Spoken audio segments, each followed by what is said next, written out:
informed him was impervious to the wind they were facing, and only at risk from a really heavy levanter. Levanter, Mistral, Sirocco, Tramontane. These had, only months before, been words of mystery to John Pearce. North, south, east and west winds that, and he struggled from time to time to remember which was which, had come to dominate his thinking. When he was not concerned with the possibility of taking the vessel, a command he had inherited along with their recent capture, into battle.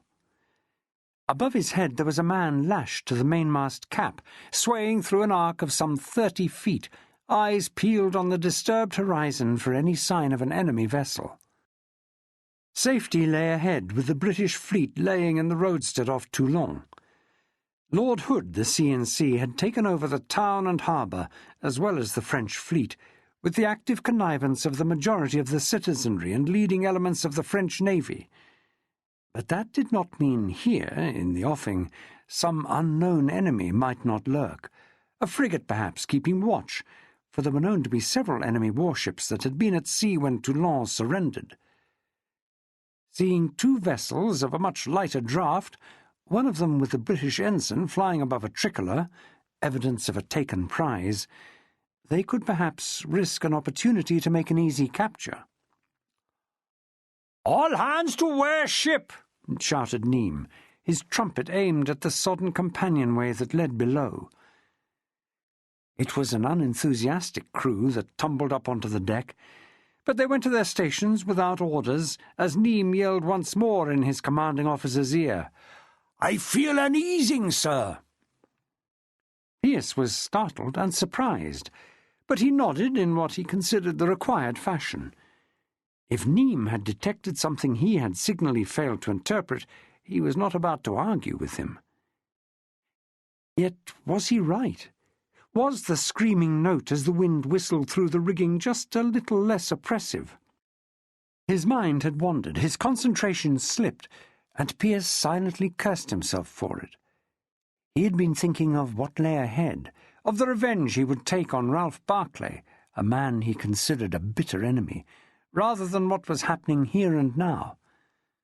A lack of concentration was something which no end of people had told him could be fatal, the sea being an unforgiving element for a mind not focused.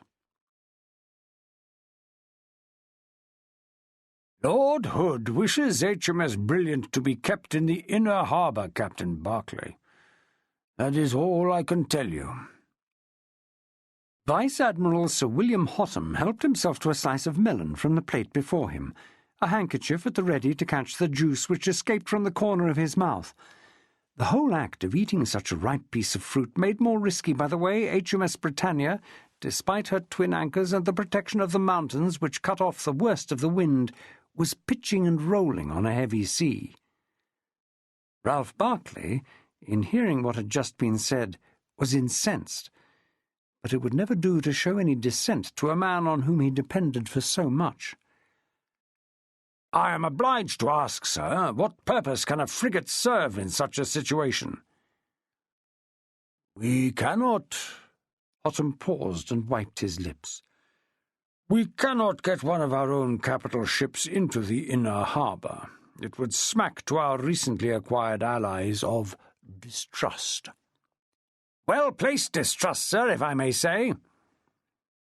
Hotham nodded and forked another piece of melon, which he held away from him as he answered. "I agree. The French are our allies only in so long as it suits their purpose. A swing in the wind of their damned revolution and we will be fighting them again." "It would have been best, sir, to have seized every one of their ships. Never mind that they raised a royal standard." It had been a shrewd ploy by Baron d'Ambert, the most active senior officer of the French fleet, once negotiations to take over the port had been concluded, to raise the royal standard, the Bourbon fleur-de-lis, thus claiming to be fighting the revolution, supporting the true, if displaced, government of France. Hotham frowned and waved his fruit on the end of his fork. "I fear Lord Hood's promise to hold them in trust for a Bourbon restoration places us in restraint. We cannot seize vessels that we acknowledge are the property of others." Perhaps Ralph